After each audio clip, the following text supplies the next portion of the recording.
함께 나눌 하나님 말씀은 골로새서 3장 15절, 16절, 17절 말씀입니다. 신약성경 골로새서 3장 15절에서 17절까지 말씀 봉독합니다. 그리스도의 평강이 너희 마음을 주장하게 하라. 너희는 평강을 위하여 한 몸으로 부르심을 받았나니 너희는 또한 감사하는 자가 되라. 그리스도의 말씀이 너희 속에 풍성히 거하여 모든 지혜로 피차 가르치며 권면하고 시와 찬송과 신령한 노래를 부르며 감사하는 마음으로 하나님을 찬양하고 또 무엇을 하든지 말에나 일에나 다 주 예수의 이름으로 하고 그를 힘입어 하나님 아버지께 감사하라. 아멘. 사랑하는 성도 여러분, 한 주간 평안하셨습니까?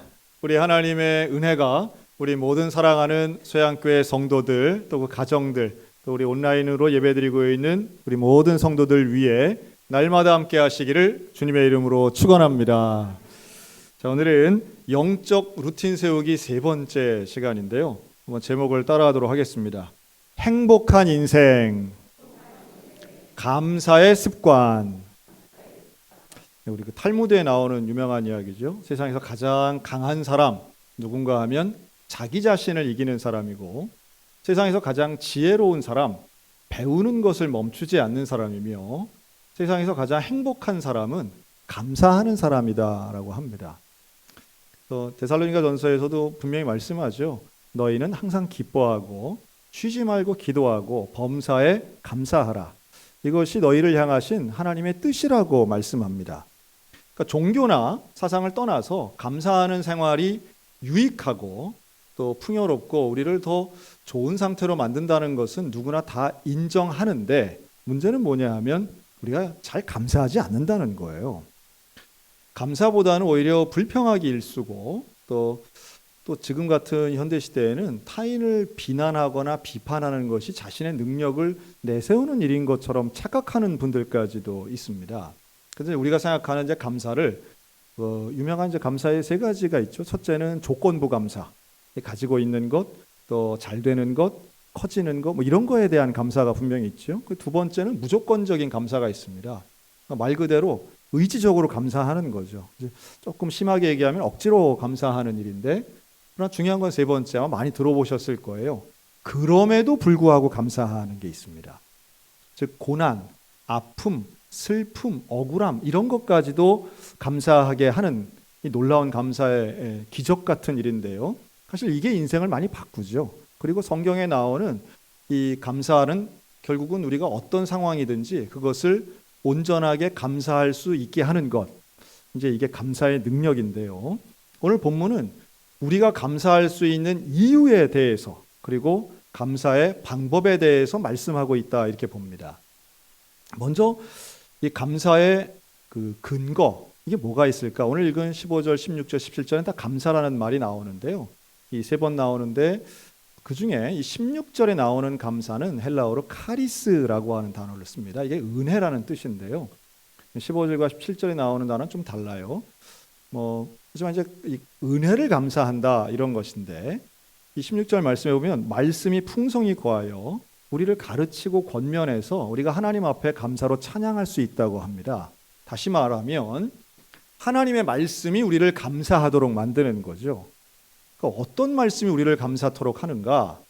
예수 그리스도의 복음이, 즉 우리를 구원하신 그 하나님의 말씀의 은혜가 우리를 어떤 고난이나 불평 가운데에서도 충분히 그걸 상쇄할 만한, 물론 인생은 어려움이 많아요. 상황에서는 억울함도 있어요. 그런데 그런 것들보다 훨씬 더 큰 나를 구원하신 은혜가 훨씬 더 크다는 이 믿음이 있으면 우리는 평생을 감사하며 살 수 있는 줄로 믿습니다. 그러니까 구원의 은혜가 있는 사람이, 그 말씀을 믿는 사람이 감사할 수 있다는 거예요. 그래서 우리 기독교의 감사는 덮어놓고 감사하는 게 아니라 근거가 있어요. 감사의 이유와 근본이 있는데 그게 바로 구원의 은혜입니다. 구원받았기 때문에 그것이 너무도 감사해서 하나님이 감사하라고 하니까, 감사하는 사람이 되라고 하니 잊지 않는 거예요. 그 구원받은 은혜를. 여러분, 구원의 은혜를 불평이나 저주나 상황 때문에 잊지 마시기를 바랍니다. 이 복음의 은혜는 우리를 정말 놀랍도록 감사의 능력 가운데 있게 만듭니다. 제가 아는 목사님 한 분을 좀 소개하려고 하는데요. 이 엠마오 교회라는 교회를 개척해서 현재는 성경 암송, 또 걷기 운동 이런 걸 통해서 전도 많이 하시는 한창수 목사님이라는 분 계십니다. 요즘 유튜브나 가피풀에도 이제 많이 설교가 많이 이렇게 올라가시더라고요. 저하고 뭐 나이도 좀 비슷하고 또 대구에 있을 때 이제 교제를 많이 해서 잘 아는 분이신데요. 근데 이 목사님의 간증이 이래요. 이분이 3남매의 막내로 태어나셨는데 이 어머니가 이 막내 아들을 낳으면서 이제 많이 고생도 하고 그리고 출산 직후에 이제 암 진단을 받습니다. 50년 전에 이제 암 진단 받고 이제 사실 방사선 치료가 이제 막 시작하던 때라고 하더라고요. 그래서 이 어린 소년 한창수에게는 어린 시절의 엄마를 생각하면 매일 병원에 계시고 밥도 잘 못 드시고 늘 피곤하고 힘들어 하시고 짜증 많이 내시고 이런 분이셨던 거예요.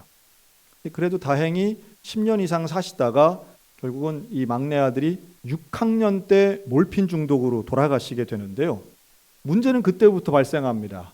워낙 가난한 집이기도 했지만 어머니가 돌아가신 이후에 아버지가 갑자기 자기는 농사지러 간다면서 3남매만 남겨놓고 집을 나가버리는 거예요. 그러더니 10년 터울의 큰형은 자기는 나라도 살아야겠다 대학 다니던 이 큰형은 군대를 가버립니다. 그리고 연락이 두절돼요.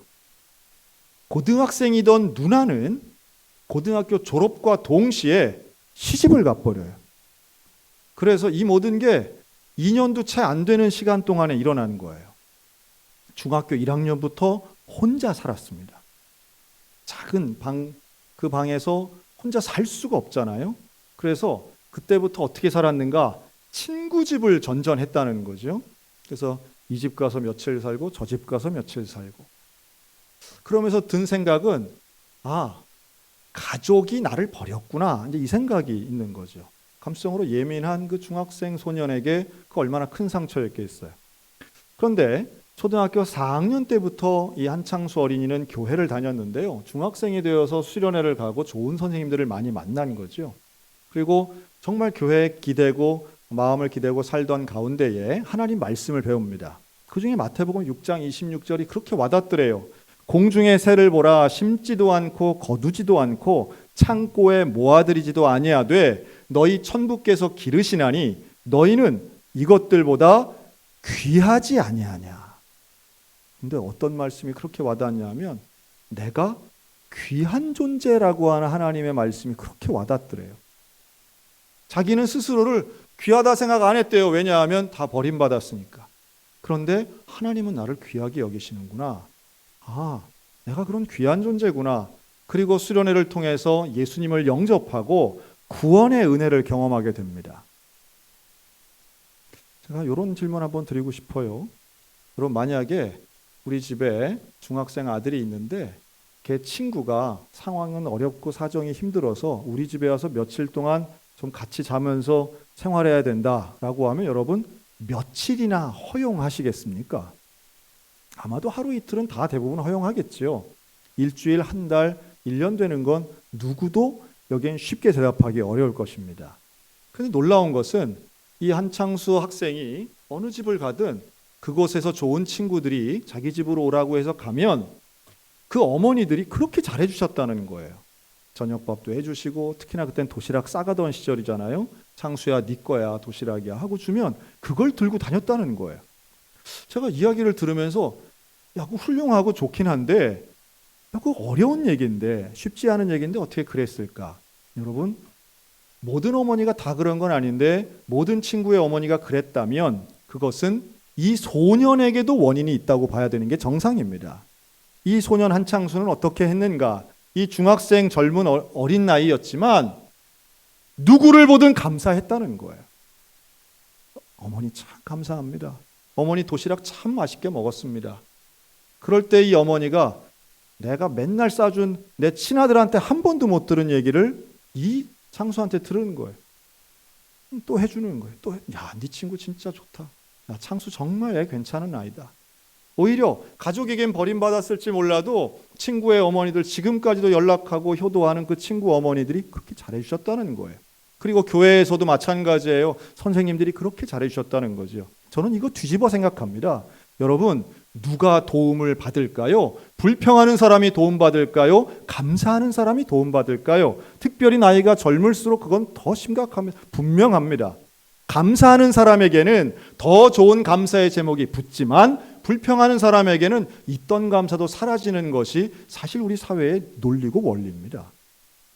그렇게 시간이 지났어요. 고등학교 졸업하고 신학교를 갑니다. 목사 안수를 받습니다. 30살이 넘어요.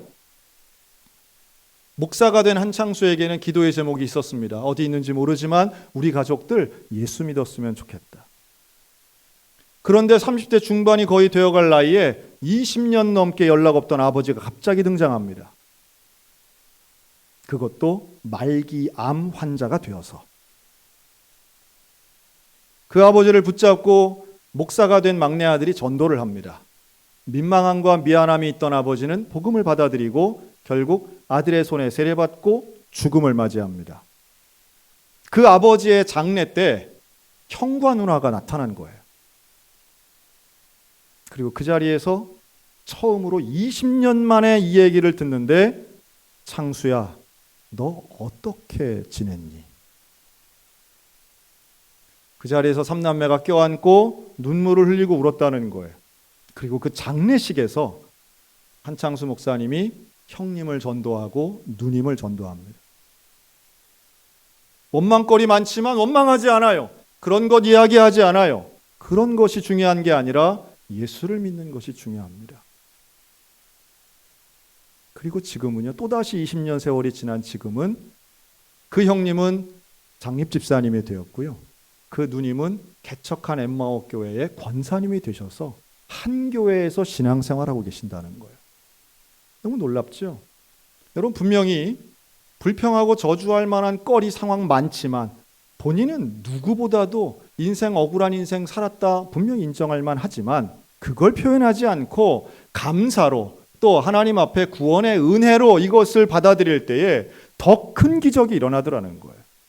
여러분, 오늘 우리들은 그걸 믿습니다. 감사에는 능력이 있고요. 하나님의 약속은 반드시 이루어집니다. 저는 이것을 감사력이라고 부르고 싶어요. 감사를 어떻게 해야 되는가? 17절 말씀하죠. 무엇을 하든지 일에나 말에나 예수의 이름으로 하라. 그리고 그 예수의 이름을 힘입어서 감사해라. 하나님께 감사해라. 내 능력이 아니에요. 우리의 일상에서 감사하는 거예요. 말에서, 일에서, 삶에서 감사하는 거예요. 복음의 능력을, 그 은혜를 믿으면 우리는 일상의 삶에서 감사할 수 있습니다. 그러면 이건 감사는 일종의 지혜 같은 거죠. 사실은 말씀이 가득하고 그 말씀으로 권면하고 가르치다 보면 참된 지혜가 떠오르는데요. 이 지혜는 감사하는 지혜예요. 뭘 가지고 감사할까요? 결국 이것은 조건부 감사가 아니에요. 잘 생각해 보면 우리는 기적을 가지고 감사할 수 있습니다. 근데 뭐가 기적이냐가 중요한 거예요. 우리는 초자연적인 게 기적이라고 생각하지만 감사의 눈으로 보면 일상이 기적인 줄로 믿으시기 바랍니다. 그러면 뭘 가지고 감사해야 될까요? 한번 따라할까요? 특별하지 않은 것에 감사하자. 특별하지 않은 것을 감사해야 돼요. 다른 말로 하면요, 아무 일도 일어나지 않은 것에 감사할 수 있어야 됩니다. 사실은 이게 너무도 놀라운 기적이에요. 근데 평상시 잘 모르죠. 그거 언제 하느냐? 사고가 나야, 사고 전에 아무 일도 일어나지 않은 게 얼마나 놀라운 기적인가를 그때 깨달아요. 어리석은 사람은. 병에 걸려야, 병 걸리기 전에 건강했던 게 얼마나 감사했던 일인지를 그때 알아요. 근데 지혜로운 사람은요, 아무 일도 일어나지 않을 때가 이게 가장 놀라운 기적의 순간이라는 걸 알고 범사에 감사할 수 있다는 거예요. 지금 놀랍게도 20시간째 카카오톡이 안 되고 있어요. 대한민국 5천만이 쓴다는 국민 메신저 카카오톡이 어제 오후 3시 반부터 안 돼가지고 지금 난리가 났다는데, 그런 줄 모르고 사시는 분들은 진정한 아날로그. 네. 그래서 상당히 우리가 조금 조금 생각하면 이런 일 발생하지 않을까? 어떤 정전 사태가 일어나면 와, 우리 돈은 송금 어떡하지? 교통비 어떻게 내지? 뭐 이런 생각들, 전쟁이 무서운 게 아니라 미사일보다도 정전되는 게 더 무서운 거 아니야? 이제 이런 생각을 할 때가 있었는데 딱 그런 상황이 이제 드디어 아직도 카톡이 안 되고 있어요. 뭐 저를 비롯해서 아마 전혀 불편하지 않으신 분들 많을 거예요. 이게 전혀 뭐 난 상관없어. 그런데 많은 분들이 불편은 물론이고 손해를 봤다고 주장하고 있습니다. 그게 안 돼서 뭐 저 택시도 잘 못 타게 됐고 전철이 그거랑 어떤 연동이 있는지는 모르겠는데요. 뭐 그렇다고 그러고 뭐 길도 못 찾았다고 그러고 뭐 송금도 안 됐다고 그러고 뭐 장사를 못 했다고 그러고 뭐 물건 주고받고도 안 됐다고 그러고 데이트 못 했다고 그러고 뭐 이런 거예요. 뭐 글쎄요. 그런데 사람마다 좀 다를 수는 있겠죠. 매일마다 보내는 어떤 좋은 그 배경음악이 있는 시라든가 뭐 경구라든가 이런 거를 보내야 되는데 못 보내서 좀 답답하신 분들도 있을 수는 있겠다 생각이 듭니다. 하지만 전 이번 사태를 보면서 초기에 맨 처음에 지금은 사라졌는데요. 그 기업의 대표가 아마 했던 입장문의 일부였던 것 같은데 무료로 제공되는 서비스는 이제 보상에서 제외된다는 취지의 말을 이제 했어요. 제가 그걸 보고 깜짝 놀랐습니다. 왜냐하면 이분들은 카카오톡이나 이런 메신저를 무료로 서비스해 주는 것처럼 생각하는구나라고 봤습니다. 여러분 이거 무료일까요? 우리가 직접 돈을 내지 않는다고 해서 무료가 아니죠. 우리는 이미 수많은 나의 개인정보, 위치정보, 또 개인 간에 보고 가는 대화, 게다가 우리의 모든 사생활이 담겨진 사진을 다 그쪽에 맡겼습니다. 이건 데이터고요. 이건 어마어마한 부를 쌓는 근거가 되는 겁니다. 그래서 지금 현재 우리나라의 주가 시가총액도 상당히 높고요. 최고 우량주라고 해서 젊은이들이 거기다 얼마나 많이 투자하고 입사하고 싶은 기업 1, 2위가 되게 네이버, 카카오 이런 기업들이잖아요. 그렇다면 사회적 책임을 다 해야 되는데 저런 시각으로 국민을 바라보고 보상과 공짜라고 하는 생각을 가진다면 저 기업은 조금 문제가 있겠다 하는 생각을 개인적으로 했어요. 제가 뭐 특별한 기업을 미워하는 건 절대 아닙니다. 그러나 이거죠. 이런 일이 발생할 줄 몰랐죠. 여러분 누구나 사고나 또는 예상치 못한 일들은 우리 인생에 얼마든지 일어날 수 있습니다. 근데 그런 사고가 발생한 다음에 우리는 깨닫는 거예요. 아무 일도 일어나지 않는 게 오히려 감사한 거구나. 매일매일이 특별하지 않다고 불평하시는 분들도 있습니다. 반복적인 삶이 그저 어제가 오늘 같고 오늘이 내일 같고 뭐 이렇다는 분들이 있습니다. 그러나 제가 단언하여 말씀드리는데 우리 인생에서 단 하루도 새날이 아닌 적은 없습니다. 하나님은 우리에게 매일마다 새로운 날을 허락하시는 것 믿으시기 바랍니다. 그렇다면 하루를 감사하는 사람은요, 매일이 행복해지는 거예요. 똑같아 보여도 비슷해 보여도 뭐 대단한 무슨 대박이 터지는 것 같지 않아도 아무 일도 벌어지지 않는 것이 그 일상이 무료한 게 아니라 하루하루가 기적인 거예요. 여러분 이걸 깨닫는 게 사실은 참된 지혜고 이 지혜를 통하여 은혜 베풀어 주신 하나님 앞에 영광을 돌리는 감사의 찬양을 하는 것이 우리 모두에게는 큰 기쁨이 되는 줄로 믿습니다. 그래서 이렇게 감사를 하다 보면요, 사실은 우리가 스스로 자존감도 올라가는 것 같아요. 왜냐하면 하나님이 왜 이런 은혜를 주셨을까요? 우리를 구원해 주시고 우리가 그만큼 존귀하기 때문이죠. 제가 좋아하는 예화가 하나 있는데요. 여러분 제가 돈을 좀 갖고 왔습니다. 여러분 좋아하시는 현금 5만 원이에요. 2부 때는 휴지 썼는데. 네. 어쨌든 5만 원입니다. 그런데 이 5만 원을 제가 이렇게 구겼어요. 구기면 이거 얼마짜리가 되는 거예요? 구기면 구겨도 5만 원이에요. 여러분 이거 뭐 여기다가 낙서도 하고 발로 밟으면 이거 가치가 얼마짜리가 돼요? 그래도 5만 원인 거예요. 여기가 조금 상처가 나가지고 좀 찢어졌다고 생각해 보세요. 그래도 얼마짜리예요? 그래도 가치는 변하지 않아요. 여러분 우리의 인생이 사실은 상처가 날 때가 있습니다. 마음의 상처도 생기고요. 자존심에도 상처가 생기고 내 인생의 고난이 나를 핥히고 지나갈 때도 있습니다. 어떨 때는 먼지같이 또 때가 묻을 때도 있습니다. 흉이 질 때도 있어요. 하지만 우리의 가치는 변하지 않아요. 왜요? 하나님이 정하셨으니까. 하나님이 나를 위하여 독생자 예수 그리스도의 생명을 내어주신 가치가 우리에게는 있는 거예요. 남과 비교하지 않으셨으면 좋겠습니다. 다른 사람의 가치와 내 가치를 비교할 필요가 없어요. 왜냐하면 내가 이미 이 땅에서 가장 존귀한 존재라고 하나님께서 인정하셨기 때문에 그렇습니다. 그것을 알기에 우리는 감사하는 거예요. 사람은 우리를 무시할지 몰라도 하나님은 나를 존귀하게 여기시고 나의 가치를 인정해 주신다는 거예요.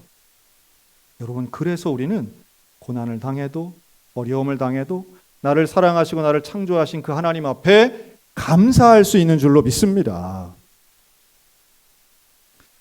이렇게 감사하면요, 뭐 도움도 받지만 나만 행복한 게 아니라 이 감사도 전염이 되는 것 같아요. 그래서 가까이 있는 사람들도 얼마나 이게 기쁨과 행복감을 느끼는지 몰라요. 그 몇 년 전에 개봉했던 영화인데요, 니마 그 강을 건너지 마오라는 영화가 있었습니다. 뭐 영화 규모는 작은 영화였는데요, 이 영화에는 뭐 출연진이 2분밖에 안 나와요. 할아버지 할머니 딱 나옵니다. 시골집에 사시는. 근데 이분들이 10대 중반에 결혼하셔가지고 76년을 함께 사셨어요. 야, 대단하지 않습니까? 76년을 부부로 사셔서 이제 90이 넘으신 거예요. 근데 얼마나 귀엽게 사시는지 두 분이 막 한복도 같이 입고 이제 이렇게, 자녀들은 많지만 다 이제 자녀들은 떠나고 두 분만 사세요. 근데 그 영화에 보면 이 두 분이 하루 종일 얘기를 해요. 하루 종일 얘기를 해요. 그런데 그렇게 대화를 할 때 무슨 표현을 제일 많이 하는가? 잘 보니까요, 뭐 사랑해요 이런 말 쓰긴 쓰는데 그렇게 많이 쓰진 않으시더라고요. 근데 뭘 제일 많이 쓰는가 보니까요, 고마워요라는 말을 제일 많이 쓰시더라고요. 고마워요. 아침에 아침상을 들고 밥을 드세요. 그러면 할아버지가 그래요. 밥 차려줘서 고마워요. 할머니가 그래요. 잘 드셔줘서 고마워요. 상 치워줘서 고마워요. 문 열어줘서 고마워요. 날씨가 따뜻해서 고마워요. 옷 입혀줘서 고마워요. 인사해줘서 고마워요. 어쩌면 그렇게 말 한마디 한마디가 보는 사람까지도 행복하게 하는지. 여러분, 고맙다는 말이 그렇게 어려운 말은 아니지만 잘 하지 못하는 것 같아요. 행복한 부부의 공통점은 결국 감사하는 것 아니겠나 생각이 듭니다. 말 안 해도 아는 게 아니에요. 그 말을 하면 세상이 달라지는 기적이 일어나는 거죠. 저는 그런 말 종종 합니다. 자녀들에게 있어서 제일 쉬운 건 부모를 감동시키는 일이다. 그럼 막 애들이 물어봐요. 어떻게 하면 부모가 감동이 돼요? 제가 아무리 잘하려도 안 되는데요. 잘하는 것도 감동이 되지만 엄마에게 엄마 고맙습니다. 저 키워주셔서 감사해요. 이러면 모든 부모가 감동받는 거죠. 뭐 다른 게 뭐가 있겠어요. 여러분, 부부간에 고맙습니다. 감사해요. 나랑 살아줘서 참 고마워요. 그게 얼마나 귀한 얘기예요. 그냥 그 한마디 들으면 뭐 다른 뭐가 필요하겠습니까? 여러분, 감사에는 능력이 있습니다. 그 감사는요, 하나님이 우리에게도 듣고 싶어 하시는 거예요. 하나님 감사해요. 하나님 생활 주셔서 감사해요. 하나님 내게 이런 교회 주셔서 감사해요. 가족을 주셔서 감사하고 안 주셔도 감사해요. 하나님이 계신 것이 감사하고 하나님의 은혜가 있는 것이 감사합니다. 자, 우리 옆 사람 보고 이렇게 인사하겠습니다. 제 옆에 계셔줘서 감사합니다. 참 고맙습니다. 참 고맙습니다. 오늘 아까도 다 시켰는데요. 제일 못하는 부분들이 부부간에 제일 못하시는 것 같더라고요. 뭐 고마움을 표현하면 여러분 그때부터 참 신기하지 않습니까? 감사하면 내 스스로도 달라지는 것 같아요. 사실은 불평할 거리들이 많죠. 근데 제가 볼 땐 제일 불쌍한 분들이 누구냐 하면 그런 분들 계세요. 나 빼고 다 나쁜 놈들, 뭐 이런 분들 계십니다. 나 빼고는 다 나쁜 놈들. 어떻게 저것도 나쁜 놈, 왜 놈만 있는지 모르겠는데 하여튼 저것도 나쁜 놈. 한 번도 만나보지도 않은 사람도 그냥 나쁜 사람, 뭐 얼마나 불행한 거예요, 그렇죠? 여러분, 저는 그 감사일기를 좀 씁니다. 꼭 제목은 감사일기라고 안 하지만 우리 그런 운동 많이 들어보셨을 거예요. 저는 다이어리처럼 이제 노트를 쓰는데 매일마다 쓰긴 쓰는데 저는 언젠가부터 작년부터는 그걸 3년역이란 노트를 씁니다. 그래서 노트를 3등분 한 거예요. 그래서 하루하루를 첫 해는 맨 윗부분에다 쓰고요. 그다음 두 번째 2년 차에는 가운데, 3년 차면 아랫줄에다 쓰는 그런 노트를 씁니다. 그러면 너무도 신기하게 1년 전 오늘을 봐요. 1년 전 오늘. 그렇죠? 와, 1년 전 오늘을 보면 참 놀랍습니다. 1년밖에 안 된 거예요. 그런데 이런 일이 있었네. 이런 고마운 게 있었네. 이런 감사할 것들이 있었네. 내가 참 잊고 살았구나. 우리가 생각할 때는 감사할 제목은 좀 적고 불평할 제목이 많다라고 생각하지만 그렇지 않아요. 여러분, 기록해 보시기 바랍니다. 하나하나 써보면요, 감사할 것이 얼마나 많은지 몰라요. 감사할 게 얼마나 많은지 몰라요. 교회를 봐도 그렇고요, 사회를 봐도 그렇고 사람을 봐도 마찬가지입니다. 그런데 우리 눈에는 참 묘하게도 부정적이고 나쁜 것 하나가 긍정적이고 90개를 잡아먹을 때가 많아요. 잘 안 보여요. 사소한 행복이나 사소한 작은 그런 긍정적인 것들은 치부하고 우습고 당연하게 여겨버려요. 그럼 당연한 건 없죠. 여러분, 당연한 걸 감사로 받아들일 때 인생이 변화되는 거예요. 당연한 게 왜 당연한 겁니까? 누군가의 수고가 있고 거기에는 누군가의 헌신이 있는 거예요. 오늘 우리의 삶이 감사의 제목을 기억하고 기록하고 그리고 그걸 고백하기 시작하면 참된 행복은 우리 가운데 분명히 드러나게 될 줄로 믿습니다. 유명한 기도죠. 하박국서 3장 17절에 나오는 하박국의 기도는 이래요. 비록 무화과나무가 무성치 않고 포도나무에 열매가 없고 감람나무에 소출이 없고 밭에 작물이 나지 않고 우리에는 양이 없고 외양간에 소가 없어도 나는 여호와를 인하여 즐거워하며 나의 구원의 하나님을 인하여 기뻐하리로다. 여러분, 상황에 넘어지지 마시기를 권면합니다. 사람 때문에 실족하지 마시기 바랍니다. 우리의 감사는 하나님을 향한 거예요. 하나님을 통한 것이고 하나님으로부터 온 것입니다. 그리고 그렇게 감사할 때 내가 먼저 바뀌고 가장 가까이 있는 사람들이 바뀌고 그 바뀌는 것이 결국 사람이 줄 수 없는 진짜 행복의 인생으로 풍성하게 열매 맺게 될 줄로 믿습니다. 이렇게 감사의 습관을 통하여 진짜 행복한 인생 살아가는 우리 모두가 다 되시기를 주님의 이름으로 축원합니다. 아멘. 기도하겠습니다.